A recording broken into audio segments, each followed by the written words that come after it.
Narito ang iba pang balitang tinutukan ng 24 Oras Weekend. Patay na bata natagpo ang nakalutang sa ilog sa barangay Katipunan, Quezon City.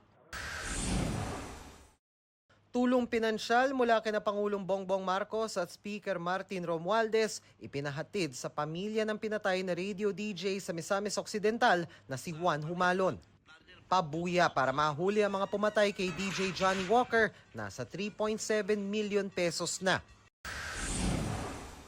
Mga Pilipinong tauhan ng civilian cargo vessel na binomba ng missile ng Russia, ire-repatriate ayon sa Department of Migrant Workers.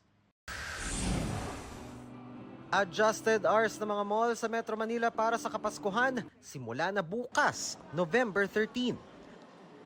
Mga kapuso, patuloy na tumutok sa mga balita. Mag-subscribe sa GMA Integrated News sa YouTube. Sa mga kapuso abroad, samahan nyo kami sa GMA Pinoy TV at sa www.gmanews.tv.